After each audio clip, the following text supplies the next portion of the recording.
시대소망 187페이지 끝부분, 시대소망 187페이지 끝 문장을 읽겠습니다. 주여, 이런 물을 내게 주어서 목마르지도 않고 또 여기 물길로 오지도 않게 하옵소서 라고 여자가 말하였다. 이제 예수께서는 갑자기 화제를 바꾸셨다. 예수께서 주기를 열망하신 선물을 이 영혼이 받아들일 수 있기 전에 그 여자는 자신의 죄와 자신의 구주를 깨닫지 않으면 안 되었다. 예수께서 그러므로 가라사대 내 남편을 불러오라고 하시니, 주께서 주기를 열망한 선물을 영원히 받아들일 수 있기 전에 죄와 자신과 구주의 관계를 깨닫지 않으면 안 되었기에 가서 내 남편을 데려오라 라고 하셨다. 그 여자는 나는 남편이 없나이다 라고 대답하였다. 그 다음 문장을 보시면 듣고 있던 여자는 떨렸다, 떨었다. 신비한 손이 그 여자가 살아온 역사의 페이지를 넘기면서 소망 188페이지 말씀 바로 봅니다. 그 여자가 영원히 숨겨두기를 바랐던 사실을, 죄된 삶을 눈앞에 전개시키고 있었다. 그 여자의 비밀을 뚫어보실 수 있는 그분이 누구였던가? 그 여자의 마음속에 있는 영원한 것과 지금은 숨겨져 있는 모든 것이 드러날 미래의 심판에 대한 생각이 들었다. 그 빛 속에서 드디어 양심은 눈을 떴다. 그 여자는 도무지 부인할 수가 없었다.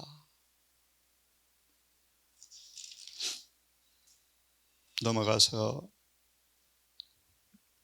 190페이지, 189페이지 마지막 부분을 읽습니다. 189페이지 마지막 문단. 그 여자가 예수님과 이야기할 때 그분의 말씀에 깊은 감동을 받았다. 그 여자는, 넘어가세요, 자기의 생활의 과거가 자기 앞에 펼쳐졌을 때 그 여자는 자신의 큰 부족을 깨닫게 되었다. 그 여자는 수가의 샘물로도 결코 만족할 수 없는 영혼의 갈증을 깨달았다. 자기가 이제까지 접촉하여 오던 어떤 것도 자기의 필요를 이렇게 크게 깨닫게 해준 적이 없었다. 예수께서는 당신이 그 여자 생의 비밀을 통찰하셨다. 는 것을 그녀에게 확신시키셨다. 그럼에도 불구하고 그 여자는 예수가 자기를 불쌍히 여기시고 사랑해주는 친구라고 느꼈다. 예수의 임재의 순결이, 그분의 임재의 순결이 그녀의 죄를 정죄했으나 그분은 책망은 한마디도 하지 않고 영혼을 소생시킬 수 있는 당신의 은혜에 대하여 말씀하셨다. 그 여자는 비로소 그분의 신분에 대하여 어느 정도 깨닫기 시작했고, 혹시 이분이 메시아가 아닐까 하는 의문이 마음속에서 일어났다. 그 여자는 예수께 대답합니다. 메시아 곧 그리스도라는 그분이 오실 줄을 내가 아노니 그가 오시면 모든 것을 우리에게 고하시리다 라고 말하였다. 예수께서 대답하셨다. 내게 말하는 내가 그러라. 이 말을 듣고 그 여인의 마음속에는 믿음이 솟아올랐다. 그 여자는 하늘의 교사 입에서 나온 그 놀라운 선언을 받아들였다. 그 여인의 마음은 깨달을 수 있는 상태에 놓여 있었다. 그녀는 가장 고상한 계시를 받아들일 준비가 되어 있었고, 그 까닭은 그녀가 성경 말씀에 흥미를 느꼈으며 성령께서 더욱더 많은 빛을 받도록 그녀의 마음을 준비시키고 계셨기 때문이었다. 넘어가세요. 그녀는 빛은 이미 그녀의 마음을 환히 비추고 있었다. 그리스도께서 모든 목마른 영혼에게 주시는 영적 생명수가 그녀의 마음속에 솟아나기 시작하였다. 하나님의 영 성령께서 그녀에게 역사하고 있었다. 정말 아름다운 구원의 장면입니다, 여러분. 제가 아침 말씀 묵상하면서 제 삶이 회상되어지면서 마음이 뭉클해지고 감동이 밀려오는 시간을 갖게 되었는데, 이 아침 이 말씀을 중심으로 함께 묵상을 해보도록 하겠습니다. 죄 많은 여인에게 병든 한부 때문에 무엇이 병든 사실도 알지 못하고 죽어가던 이 환자에게 영혼의 의사가 찾아오셨습니다. 마가복음 9장을 보시면 정말 멋진 말씀이 있습니다. 우리에게 한 의사가 있다는 사실입니다. 어디가 병든 사실을 알지 못하고 끙끙 앓아 죽어가는 여인에게 의사가 직접 찾아오셨습니다. 자, 마태복음 9장으로 넘어오셔서 읽겠습니다. 마태복음 9장 12절인데요. 제가 잘못했습니다. 예수께서 들으시고 이르시되 건강한 자에게는 의원이 쓸데가 없고 병든 자에게야 쓸데 있나니 너희가 가서 내가 긍휼을 원하고 제사를 원치 아니하노라 하신 뜻이 무엇인지 배우거라. 내가 의인을 부르러 온 것이 아니요 죄인을 불러서 회개시키러 왔노라. 죄인을 부르러 왔노라 라는 구절을 한번 펴보십시오. 짐을 가볍게 해주시는 분이 계신다. 주석입니다. 주님은 영혼의 의사인 것은 물론이요 육신의 의사도 되신다. 또 예수님은 목사요 선교사요 의사였다. 예수님은 하늘의 치료제를 가지고 이 땅에 찾아오신 의사입니다. 의사. 또한 그분은 30년간을 사시면서 영을 어떻게 치료할지를 잘 경험하는 의사 수련을 하셨습니다. 그분은 모든 병을 고치는 만 가지 약을 그분은 그 속에서 개발시켜 놓으셨습니다. 영혼의 의사요 육신의 의사요 목사요 선교사요 의사였다. 그분이 약 우물가를 찾아오셨죠. 그죠? 그분은 소년 시절부터 그의 주목을 끄는 것은 인간의 고통의 모든 측면에 관심을 기울였다. 참으로 그는 인자가 온 것은 섬김을 받으려 함이 아니요 도리어 섬기려 함이라 라고 말할 수 있는 분이셨다. 그의 친절한 말씀은 치료하는 요양을 가지고 있었기 때문에 아무리 큰 고뇌에 빠진 사람일지라도 그의 근심과 고통을 들어주었다. 참, 여러분 이런 우리의 입술 되었으면 좋겠습니다. 치료의 요양이 말씀을 통해서 흘러나와서 아무리 큰 고뇌에 빠진 사람일지라도 위로와 용기를 얻는 그런 의사가 우리 주님이라고 말씀하십니다. 그분이 기적을 행했다고 말할 수 있는 사람이 없지만 고통과 궁핍 중에 있는 사람들에게 덕을 끼치셨다. 그는 하나님과 살아있는 관계를 맺고 있었다. 성령께서 예수님 위에 계셨고 그는 그를 알고 있는 모든 사람들에게 일상생활 중에서 그의 아버지를 기쁘게 하고 영화롭게 하고 영광을 돌리기 위하여 산다는 증거를 늘 보여주셨다. 예, 우리에게 영혼의 의사가 있습니다. 이분이 우리에게 치료제를 발라주고 싶어 하십니다. 그러므로 먼저 보겠습니다. 그러므로 이 치료제를 발라서 효과를 느끼기 전 죄와 자신과 구제의 관계를 먼저 깨달아야 합니다. 예를 좀 들어보겠습니다. 사도행전 9장을 먼저 보시면, 사도행전 9장을 좀 펴서 한번 예정을 좀 보겠습니다. 사도행전 9장 3절과 9절까지 말씀인데요, 한 구절만 보겠습니다. 사도행전 9장 펴셨어요. 9절만 보겠습니다. 사흘 동안을 보지 못하고 식음을 전폐하니라. 정말 사도 사울을 주님께서 고쳐주기 위해서 장님이 되게 했습니다. 사마리아 여인의 속에 구원의 생수를 발라주어서 영혼의 갈증을 해결하기 위해서 죄를 드러내셨습니다. 사울을 고쳐주기 위해서 육신으로 장님이 되게 했습니다. 사흘 동안 보지 못하고 식음을 전폐하였더라. 사도행전을 보시면요, 수일을 공포와 엄숙한 그분의 공의 앞에 두려움을 느끼는 3일을 보냈대요. 다른 말씀을 드리면 성령께서 영혼을 억누르셨죠. 찔러 쪼개는 수술을 하셨다고 말씀하시는데, 이 구절을 좀 보시기 바랍니다. 보도록 하고자 장님으로 만들었다. 자신의 영혼의 죄가 얼마나 깊은지, 얼마나 썩었는지, 환부가 무엇인지를 보도록 하기 위해서 실제로 육신으로 장님을 만들어 주었다는 것입니다. 하나님을 섬긴다고 생각하면서 진리를 대적하고 있는 이 사울을, 실상은 주를 핍박하는 사울을 바울이 비로소 알게 되었을 때 얼마나 부끄럽겠는가.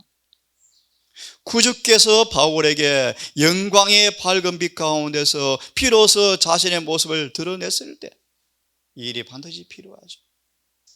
그의 마음은 자기 자신과 그가 행한 일에 대한 혐오감으로 가득하였다. 이 일이 우리에게 일어나야 합니다. 이 여인에게 생수를 주고 싶으셔서 그의 죄를 드러내셔야 됐습니다. 죄와 자신과 구제의 관계를 알지 못하면 생수를 마실 수가 없기 때문이었습니다. 비로소 사울은 자신에 대해서 혐오감을 느꼈다. 그래서 영광의 능력이 그를 죽여 없앨 수도 있었지만 바울은 희망에 사로잡힌 자가 되었다. 주님의 임재가 순결하여서 여인의 죄를 드러내었지만 그 마음속에는 친구가 계시는구나. 그는 그가 모독해왔던 그분 임재의 영광으로 인하여 육신적으로는 장님이 되었지만 그것은 그로 하여금 영적 시력을 갖도록 하기 위함이었고, 그의 지각을 마비시키고 우둔하게 만든 영적 혼수 상태에 깨우기 위한 불가피한 조치였다. 일깨움을 받은 그의 양심, 이제 스스로 책망하는 힘이 되었고, 그 열렬히 행한 일과 하나님의 사자들을 통하여 그에게 비추어 주셨던 빛을 완강하게 거절한 그것은 이제 영혼이 정죄하였으며 그 영혼에 쓰라리는 후회의 마음이 가득하였다. 더 이상 자신을 의로운 사람으로 생각하지 않았고 그의 사상과 정신과 행동은 율법으로 말미암아 정죄를 받았지만 희망이 솟아올랐습니다. 자신을 볼 때 그가 핍박해온 구주가 없으면 완전히 잃어버린 바 된 죄인이었다는 걸 비로소 깨닫게 되어집니다. 눈이 멀었던 여러 날 동안에 그는 주야로 반성의 시간을 가졌고 의지 없고 소망이 전혀 없는 자신을 비로소 주님께 내어 맡겼다. 그분만이 그를 용서할 수가 있었고 그분만이 그에게 의를 입혀 주실 수가 있었기 때문에 바울이 자신의 전 존재를 주님께 내어 맡겼다. 이런 치를 주기 위해서 이 여인에게도 내 남편을 데려올래. 시대소망 90페이지를 나중에 찾아보시면 예수님은 각 영혼에게 구원의 치료제를 발라주고 계셨다. 같은 책 266페이지를 보시면 그분의 임재가 치료제이다. 사랑의 금기름으로 영혼에게 치료를 발라주고 계셨고 그분의 임재 자체가 영혼의 치료제였다. 메모하시면 되겠습니다. 목사에게 보내는 것면 64페이지를 보시면 주님은 영혼의 치료제인 성령을 주기 원하신다. 여러분, 영혼의 치료제 성령을 받기를 바랍니다. 복음 성령 주석에 로마서 4장을 좀 펴시면 이 의사가 우리에게 주시는 약이 뭔가? 로마서 4장을 펴시면 3절과 5절에 로마서 4장 3절과 5절에 5절과 6절을 제가 읽겠습니다. 풀이해서 읽습니다. 죄 많은 죄인을 드디어 치료받게 하는 약을, 의를 주었더라. 죄 많은 병든 영혼을 치료하는 치료제가 의다. 경건치 않았던 죄인을 드디어 그가 죄를 자각하고 시인하고 인정하자 주님께서 그를 치료해 주었다. 의를 발라 주었다. 로마서 4장 5절을 지금 설명했습니다. 그래서 6절 병이 나와서 다윗이 행복해서 노래를 불렀다는 것입니다. 일한 것이 없이 하나님께 의로 여기심을 받은 사람, 의의 치료제가 발라졌다는 것입니다. 너무 행복해서 다윗은 그의 추악한 생애의 죄를 시로 만들어서 불려지게 했답니다. 주석을 펴보세요. 4장 3절과 5절에 믿음은 의를 붙잡게 한다. 믿음은 의를 붙잡게 한다. 의는 치료제이죠, 치료제. 두 번째 문단을 보시면 눈으로 따라서 찾으면 좋겠습니다. 우리는 빚을 많이 졌죠. 죄인은 율법에게 이 빚을 갚아야 하는데 갚을 능력이 없죠. 다 죽어야 되죠. 그렇죠? 다 죽어야 되죠. 이제 그가 의에 이를 수 있는, 병이 낫는 일에 이를 수 있는 유일한 길은 믿음을 통하여 가는 길밖에 없는데 믿음으로 그는 그리스도의 공로를 하나님께 가져갈 수 있게 되었고 이 공로가 요향이라고 말합니다. 주님은 그분의 공로 요향을 중심으로 통행하는 자에게 발라주었을 때 그에게서 의가 드러나게 한다라고 그렇게 말씀하십니다.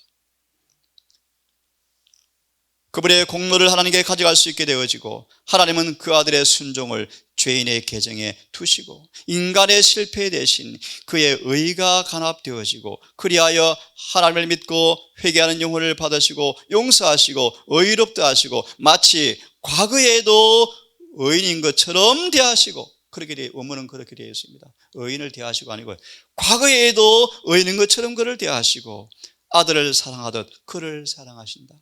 이것이 바로 믿음으로 말미암아 어떻게 의로 여긴단 말의 의미이다. 앞에 생각했습니다. 이 치료제가 죄인에게 발라졌습니다. 여러분 믿음으로 의롭게 되었다. 치료받았다. 생명수를 마시고 흡수되어서 병이 나았다. 그런 말입니다. 이 말씀을 좀 구체적으로 갈라디아 3장을 보시면 상세하게 말씀합니다. 갈라디아서 3장을 펴보세요. 갈라디아서 3장 24절 26절 24절은 주님께서 우리를 철저히 진단하셔서 모든 숨은 자각을 다 드러내어서 예수께로 달려가게 만드는 청진기다, 거울이다, 그렇게 이해하면 되겠습니다. 갈라디아 3장 24, 26절의 말씀. 드디어 26절 다 믿음으로 말미암아 치료받고 고침받아서 하나님의 자녀가 되었다. 그렇게 말씀하십니다. 이게 무슨 말인가? 한번 3장 24, 26을 펴보시면 이렇게 말씀하십니다.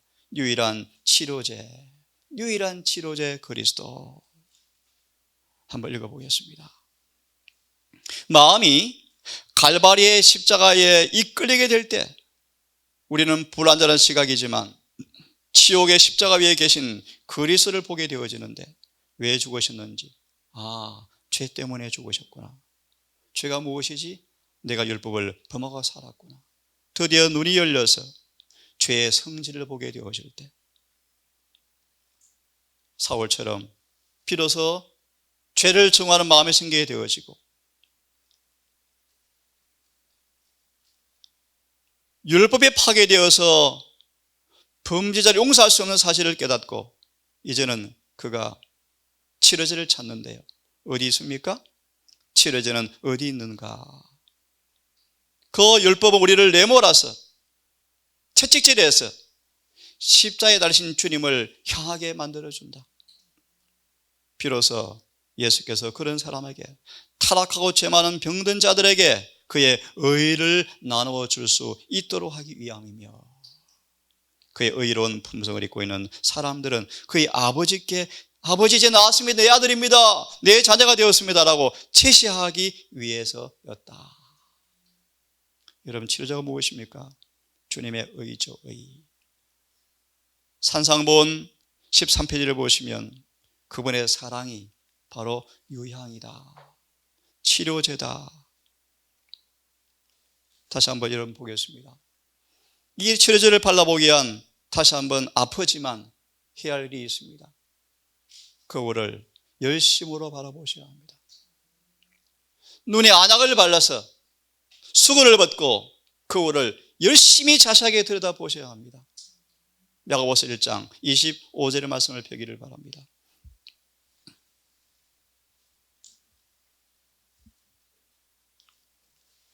(25절)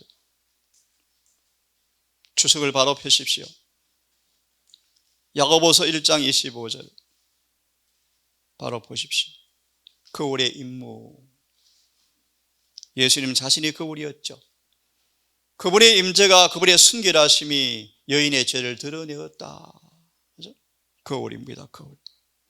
여기에 우리가 들여다보고 있는 품성의 모든 결점을 찾아내야 하는 거울이 여기 있다. 거울을 보셔야 돼요.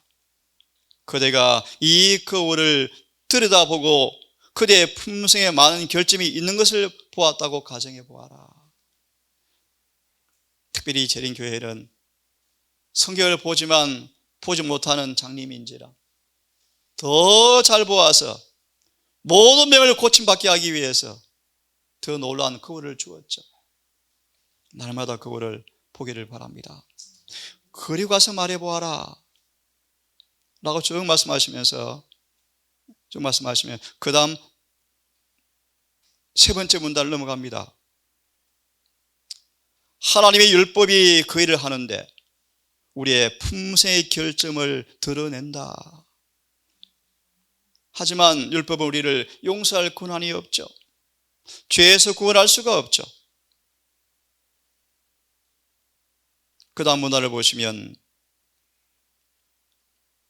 율법은 죄를 찾아내는 탐지기인데, 이제 비록 우리가 용서를 구하는 통회하는 마음을 가지고 그분께 나아가면 드디어 예수님의 정결케 하시는 피가 우리의 죄를 제거하신다. 이제 그분은 우리에게 의를 입혀주시고 죄는 직접 가져가신다. 내일 보겠습니다. 여인이 이 치료제를 발라보자 얼굴이 환하게 바뀌어서 물동이를 던져버리고 나아가죠. 그는 구원의 샘을 마시게 되었습니다. 중요한 구절 하나 더 보겠습니다. 로마서 5장의 말씀이요. 정말 이 말씀은 중요한 말씀입니다. 우리 자주 본 말씀이지만 이 말씀의 의미를 깊이 이해하시고 지금 주님께서 속죄소에서 속죄하고 계신다는 말의 의미가 무언가를 참으로 알았으면 좋겠습니다. 로마서 5장 11절의 말씀이요. 함께 성경 구절을 보겠습니다. 시작. 이뿐 아니라 이제 우리로 화목을 얻게 하신 우리 주 예수 그리스도로 말미암아 하나님 안에서 또한 뭐한다? 즐거워하게 하느니라. 이 구절에 정말 중요한 말씀이 있어요. 주석을 펴시면요, 로마서 3장 24절 26절을 인용하면서 이 구절을 이렇게 우리에게 말씀하십니다. 죄에 대한 하나님의 치료제가 있다. 그것이 뭔가? 속죄다. 제가 읽어보겠습니다. 그리스도의 속죄는 죄가 있지만, 결함이 있지만 중심을 보시고 덮어주는 것이 아닙니다, 여러분. 아닙니다. 우리의 죄를 용서받게 하는 잘 고안된 방법 정도도 아니고, 범죄의 치료와 영적 건강의 회복을 위해서 내리신 하나님의 처방전이 속죄다. 그럼 이 속죄가 뭔가? 그것은 주님의 품성이, 흠도 점도 없는 그분의 의가, 그분의 성품이 우리에게 실제로 입혀지게 할 뿐 아니라 마음속에 영원히 머물게 하는 것이 바로 속죄다. 그래서 인을 받고 드디어 성천 준비 끝나는 것입니다, 여러분. 다 고침받았습니다. 다 치료가 되었습니다. 치료가 끝났습니다. 그것이 바로 속죄 사업이에요. 주님은 이 치료제를 우리에게 발라주기 원하십니다. 마무리하면서 두 구절을 보고 마치겠습니다. 예레미야 8장 22절 찾지 않고 읽으시기 바랍니다. 우리에게 유양이 있지 아니한가? 우리에게 의사가 있지 아니한가? 왜 그들이 상처로부터 아파서 지금 고민하고 있는가? 연결해서 하나 보고 마치겠습니다. 소망 301페이지를 펴서, 시대의 소망 301페이지를 펴서 한 문단만 읽고 기도하겠습니다. 시련과 슬픔 가운데서라는 말씀이었습니다. 바로 앞에 구절 이사야 61장 3절을 개인적으로 보기를 바랍니다. 자, 301페이지 시련과 슬픔 읽고 아침 마무리하겠습니다. 시련과 슬픔 가운데서 우는 자들에게 위로가 있다. 성령을 통하여 우리 가운데서 오셔서 우리 악한 죄를요, 병든 환부를 드러내실 때 고통이 오죠. 슬픔이 오죠. 하지만 보세요. 슬픔과 굴욕을 주었던 성령께서요, 왜 그렇게 하시는가? 슬픔과 굴욕으로 말미암아 괴로워하는 것이 죄 가운데서 방종하는 것보다 낫기 때문이다. 그래서 야곱을 도망자가 되게 하셨죠. 그래서 야곱 어머니가 죽을 때까지 아들을 못 보게 하셨죠. 인간적으로 너무 썰인 경험이지만 영원히 구원하기 위해서 그 어머니에게 그의 죄를 죽을 때까지 잊지 말게 하고 회개시키기 위해서 어머니가 아들을 죽기까지 못 보고 죽게 했답니다. 하나님을 여러분 이해하세요? 어떤 분이신지 냉정해 보이십니까, 여러분? 그렇게 죄가 무서운 것입니다. 다시 말합니다. 그 여인이 야곱을 사술해서 죄를 짓게 했잖아요. 엄마가 그 여인은 죽을 때까지 그 죄를 잊지 못했어요. 저는 개인적으로 확신합니다. 아마 구원받을 거예요. 그죠? 주님의 소원입니다. 소원. 이 땅에 슬픔과 굴욕 당하는 것 때때로 괜찮습니다. 그죠? 왜 우리를 영원히 구원하기 위한 그분의 사랑이라는 사실을 잊지 말기를 바랍니다. 보세요. 하나님께서 고난을 통하여 우리의 품성 안에 있는 악덕의 근거를 드러내는 까닭은, 여인아 남편을 데려오라 그러는 까닭은 우리가 그분의 은혜를 힘입어서 우리의 결함을 극복하기 위함이다. 얼마나 감사합니까, 여러분? 자신에 대해서 알려지지 않은 장들이 우리 눈앞에 펼쳐지고 하나님의 견책과 근거를 받아들일 것인지 여부를 알기 위해서 시험이 올 때, 시련에 부닥치게 되었을 때 초조하거나 불평하지 말라. 야곱처럼 반항하지 말고 그분의 손에 떠나게 될까 염려하지 말고 심령을 겸비하게 만들어서 자신을 즐겁게 하는 견해로 사물을 보기 원하는 자에게는 주의 길이 분명히 보이지 않지만, 인간의 성적으로 볼 때 어둡고 기쁨이 없어 보이지만 결국 하나님의 길은 자비의 길이요 결국은 구원이구나. 엘리야가 광야에서 충분히 살았으니 이제는 죽어도 좋겠다라고 기도했을 때 자기가 무엇을 행하고 있는지 알지 못했지만 긍휼 많으신 주님께서는 엘리야가 그렇게 되도록 허락하지 아니하시고 살아서 성천시키셨죠. 그죠? 그렇게 마무리합니다. 죽음의 티끌 속에 묻힐 것이 아니고 하늘 병거들의 호의 속에서 하늘의 보좌로 영광 중에 승천할 것이었다. 더 좋은 것을 주셨죠. 오늘 우리 삶 속에 이 여인에게 다가오신 의사 우리 주님께서 우리의 병을 드러내실 때 아프고 부끄럽고 누추하지만 기꺼이 그 앞에 승복하셔서 그분의 유향으로, 의로, 사랑으로, 성령으로 고침받는 생수를 마시는 경험을 하기를 간절히 바랍니다. 아버지, 왜 죽어가고 있는지, 왜 목마른지, 왜 허무한지, 왜 기력이 없는지 알지도 못하고 그저 갈증이 나서 살기 위해서 육신의 일만 하다가 죽을 인생이었던 이 여인에게 주님께서 하늘의 의사로 찾아오셨습니다. 영혼의 환부를 들추시고 은밀한 죄를 드러내시고 죄가 살아있는 처소를 다 들추어내실 때 부끄럽고 추하고 괴롭고 고통스러웠지만 한마디의 정죄도 없이 은혜의 기름을 발라주기 위해서 내미시는 친구라는 사실을 알았던 여인이 마침내 믿음이 솟아올랐고 그 안에 드디어 구원의 셈이 흡수되기 시작한 사실을 이 아침 보면서 오늘 우리의 삶 속에 동일한 은혜가 충만하게 경험되기를 소망합니다. 주님, 그 올 앞에 아무도 없는 개인의 은밀한 처소에서 그 올 앞에 우리의 은밀한 모습이 다 드러나게 하실 때 사무치도록 간절한 마음을 주시는 주님께서 의사에게 직접 달려가게 만들어 놓으시고 우리를 치료하시는 주의 놀라운 사랑의 품을, 손길을 오늘도 느끼는 하루가 되게 해 주시옵소서. 아버지, 끝으로 영원한 하늘을 옮겨놓기 위해서 완전한 치료하시는 속죄 사업이 지금 종결 중에 있습니다. 아버지, 하지만 지금도 병원 문 밖에서 엉뚱한 시간을 보낸다면 어떡하겠습니까?